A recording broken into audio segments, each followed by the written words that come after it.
Hello, hello, hello, and welcome to Courageously Kind. I'm Maddie. And I'm Liz. We're twin sisters and best friends. Together, we share stories of especially kind humans doing especially kind things in hopes that these conversations motivate and inspire you to be kinder to yourself and others.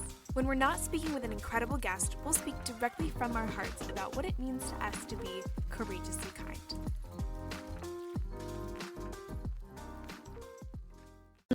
So Liz, I can't believe we haven't done a full episode on this yet. I know. It feels almost like, it feels wrong. I almost thought we did, but looking back through, we haven't. I think we probably talked about it in the kindness episode. Yeah. Just because our whole thing is about how courage and kindness go hand in hand. But today we're going to finally dedicate a whole episode just to courage. So excited. So while researching for this episode, I came across a great article from Psychology Today that we're going to be taking our information from today. And it's an article about the 6 attributes of courage. I love Wonderful. it.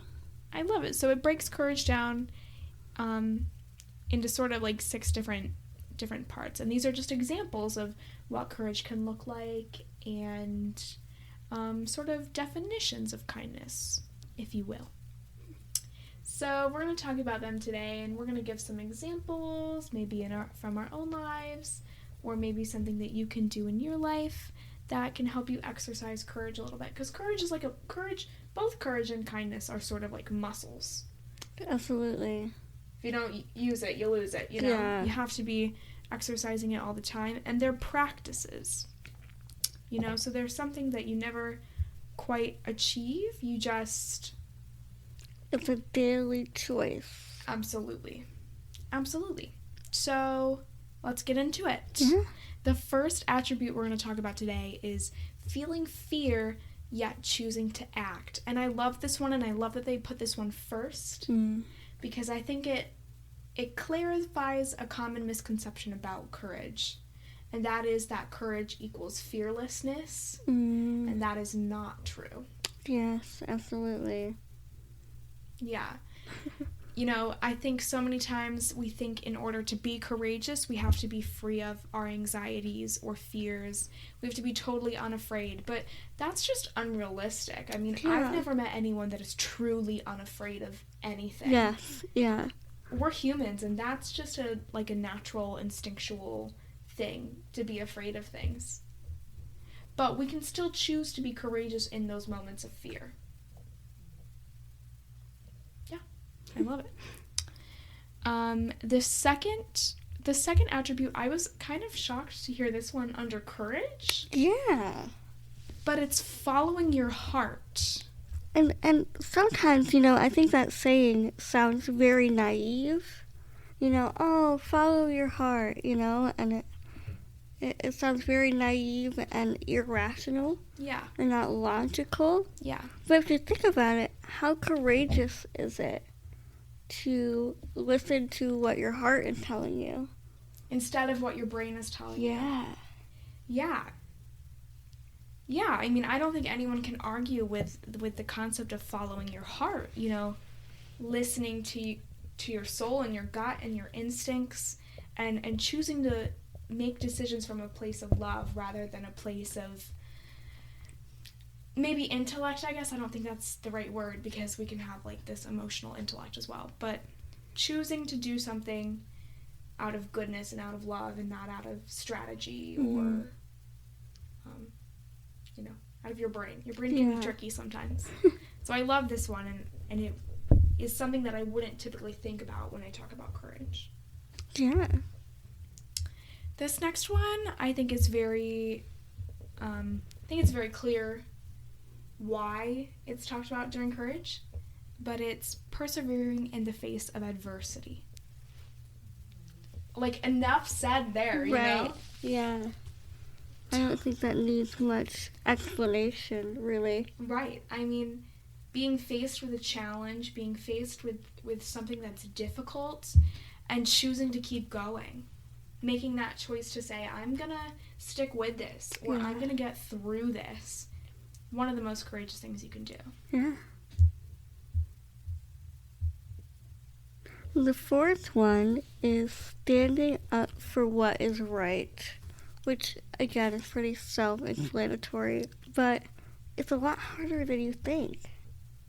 Yeah, You it know? really is. And I think it's harder than you think, because sometimes what is right and what is accepted by society and by people are not the same things. So it requires courage to sort of go against the norm, maybe, and stand up for what you believe is the right thing. Yeah, and sometimes it can be so hard to be kind. Absolutely. You know, and obviously kindness is always the right thing to do, but sometimes, you know, when nobody else in the room is doing it, it's very easy to not do it yourself. Absolutely. Absolutely. The fifth one is expanding your horizons and letting go of the familiar. Dang, I think this one is maybe one of the most difficult to do. Yeah. Because it requires you to step outside of your comfort zone. And outside of the comfort zone is scary. We don't want to step outside our comfort zone. We don't want to sort of venture into the unknown. That's scary, and because it's not, there's risk. There's risk of getting hurt. There's risk of failure. And that's a scary thing. But nothing good ever comes from the comfort zone. I mean, it's comfortable, but no growth. Yeah. And I always tell myself that, but it's one of the hardest things for me to actually do. Yeah. And actually practice. Yes. Because we like the comfort zone. It's comfortable. Yes, but I go back to the quote, you know, you have to keep going to keep growing. Absolutely. I think that's incredibly important. Yeah. And your comfort zone, you're not going anywhere, and so you're never going to grow. Right. And also learning when some place has become your comfort zone. When something becomes too comfortable and you're no longer challenging yourself and pushing yourself, and there's no real opportunity for growth anymore. Learning when to maybe step away from things that aren't serving you anymore and that aren't helping you grow. I think that is so courageous to say, you know, I'm not growing here anymore and I need to keep growing. Yeah. You know? I keep thinking back to, you know, Liz and I are getting ready to go to college, and part of me is very sad that, you know, we're going to be leaving behind all of the things that we're used to and we're comfortable with, but what I keep reminding myself is we are so young still, and we have so much growing to do. Yeah. Sometimes I feel like I'm grown, I know everything, you know, this is fine, I'm done. But that's never the case. I don't think we're ever done growing. Me neither. Even when we're old and we aren't physically growing anymore, or we're not, you know, maybe we're retired, I think we're always still growing. Yeah. Spiritually, emotionally, intellectually. Absolutely. You know, that quote about, like, how learning is a lifelong journey. Love that. You know? But it requires courage. Yeah. To go on that journey. Yeah. Because of the comfort zone. Yeah. Comfort zone is a dangerous place to be. And I think growing and learning is obviously not comfortable, and that's why we choose to stay where we know. Right. You Growing know? pains, you know. Yeah. Yeah. But gosh, there's magic in the growth, you know. That's where the magic happens, and that's where you can, you know, achieve what you want to achieve. Yeah. Is in that growing.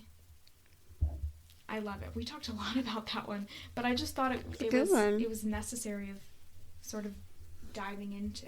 Yeah. And I love this last one. It says, facing suffering with dignity or faith. I think one of the hardest truths I've learned about life is that suffering and pain is inevitable. I think we spend so much of our lives trying to heal and trying to alleviate pain. And while, you know, we can heal and we can alleviate pain, there's always going to be something that maybe weighs on us or maybe is uncomfortable for us. Yeah, and you know, suffering it's part of the human experience. It's necessary. It's necessary. It's just as important, I think, as things like joy and happiness. Yeah. You know? Because it makes those things better. And it teaches you so many lessons. Mm-hmm. Particularly the one I always think about is compassion. You know, when I'm going through something really difficult and struggling with something, then once I've been through it, I can understand when someone else goes through that, and I can better help them and support them by saying, I've gone through that. You know, this kind of goes back to our empathy episode last week. Yeah, I was just going to say that, yeah. You know, just that lesson of compassion that you can sometimes only learn if you've suffered yourself. Yeah. Yeah. And what I've noticed, too, is that people who have faced adversity, those people are the ones that go and help other people. Yes. Yes. Because they understand and they know what adversity feels like. Yeah. And they've been there. And I think those are the most relatable people. Are those people that have faced adversity and can stand up and say, yeah, I faced adversity and this is what I did, and yeah. and you can do it too. Mm-hmm. So courageous. But I love to see people using that adversity to help other people or educate people. You know, they're taking that thing that has brought them so much pain and suffering, but turning it into something very beautiful. Absolutely. And you know, I love that they say facing suffering with dignity. Mm. And I think dignity and strength go hand in hand. Mm-hmm. And so I think one of the most courageous things you can do when you're suffering is to just be, to just get out of bed and just hang on to that strength. Mm-hmm. You know, that strength you can feel in your belly, in your core. Yeah. Just go off that. Run off that. If you're tired, if you're drained, if you're exhausted, Mm-hmm. sometimes the most courageous thing you can do is just show up for yourself. Yeah. Yeah. You know? Absolutely. I think we could talk about courage forever. Honestly, forever. But we want to give you a little courage exercise before you go. So this is just something you can practice when you feel like you need a little courage boost. And this is always helpful for me. You know, it's not like a solution to my fears, Mm-hmm. but it helps. I always think back to a time when I was really scared, and then like that moment where I wasn't scared anymore. Mm-hmm. That moment where I sort of came out the other side, Mm-hmm. took the deep breath, realized I was going to be okay. Yeah. And I can think of several moments where I've worried and worried and worried about something, and, you know, maybe the experience is great, and that thing that I was worrying about didn't happen, Mm-hmm. or it turned out to be way better than I could have imagined. Yeah. Sometimes it's not. Mm-hmm. Sometimes the things I worry about come true. Yeah. But just that realization that this thing I'm fearing isn't going to last forever, Mm-hmm. or, you know, I've made it through hard times and I survived. Mm-hmm. You know, I had the courage to show up today. Yeah. I can get through it. Yeah. Yeah, trying to channel that emotion and that feeling of after you finish something really hard, Yes. or after you come out the other side, and reminding yourself of how that feels, Yeah. I think can really help.